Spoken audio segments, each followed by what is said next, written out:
Hello and welcome to Platinum Reviews, a new show on YouTube where I will be reviewing the Platinum trophies I earn on PlayStation and giving my thoughts on the game, as well as giving you guys any tips and tricks you may need to get that troublesome Platinum trophy whilst avoiding any major story spoilers along the way.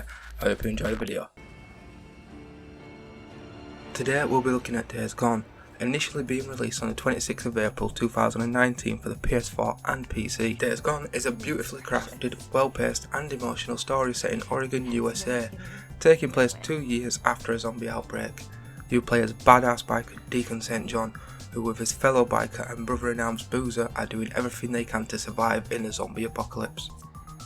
For me, what makes Days Gone stand out compared to other zombie games within the genre is that it focuses a lot on the whole biker aspect, having a fully customizable and upgradable motorbike for you to tour the huge open world on, whether it's drifting around corners, doing some sick jumps, or just seeing how many zombies you can run over before completely destroying your bike.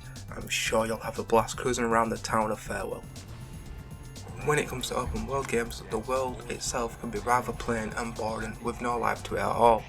This is not the case here though. Days Gone is full of activities for you to do, from ambush camps, marauder camps, infestation zones and Nero checkpoints are all but some of the activities you'll be doing on your journey. Without question though, the most fun part of the game is the huge zombie hordes that roam around the map. A zombie horde can have literally hundreds of freakers within it. This includes special zombies that we'll speak about a little bit later on. The hordes tend to wander around the map during the night time when they're a lot more stronger and deadlier, whilst they're on the hunt for food and water. But as the sun begins to rise over the hills of Farewell, zombie hordes will return to their nests. This is without question the best time to attack a horde, as it gives you the opportunity to sneak up on the nest, throw a few explosives in there, lay out a few traps and then lay waste to any remaining zombies with your machine gun. Hordes are not only a fun way to test your skills, but they're also perfect for farming freaker ears, which is what you will need for the trophy Lend Me Your Ears, as you will need to collect 989 freaker ears for this trophy. So just make sure when you kill a zombie to always walk over its body so that you can collect that freaker ear.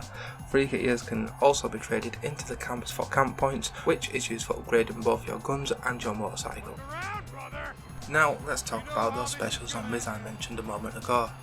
There are a few kinds of zombies wandering around the map. These include freakers, which are your normal zombies, swarmers, crows, newts, which surprisingly enough for me was child zombies. This is probably one of the first times I've seen children represented as zombies within a video game. We also have bleachers, screamers, breakers, runners, which are wolves that have been turned into zombies, and the infamous ragers. Now ragers are bears which have contracted the zombie virus. These are by far the most deadly enemy within the game. Zombies are not the only group of enemies within the game. Humans also pose a large threat to your life. Groups of survivors like the Marauders, the Anarchists and Rippers all pose just as much a threat as the zombies do. I loved every moment of this game, and I'm sure you will do too.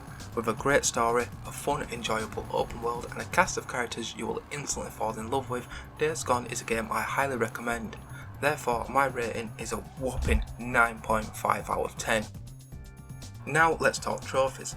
Days Gone has 46 trophies in all, consisting of 28 bronze trophies, 15 silver trophies, 2 gold and the ever desirable platinum trophy. This is by no means a short task, as achieving that platinum trophy will probably take around 60 to 80 hours depending on your playstyle. But thankfully though, it's not too tough to achieve. I'll give Days Gone a platinum difficulty rating of 4 out of 10 based on a few tricky trophies that I'm about to give you a few details on. The Days Gone trophy list consists of the usual leveling up, upgrading and story related trophies, which of course you will get through natural gameplay. There are a few other tougher trophies though that I would just like to quickly point out whilst giving you any tips and tricks you may need.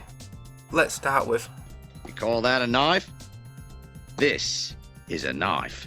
That's not a knife, that's a spoon.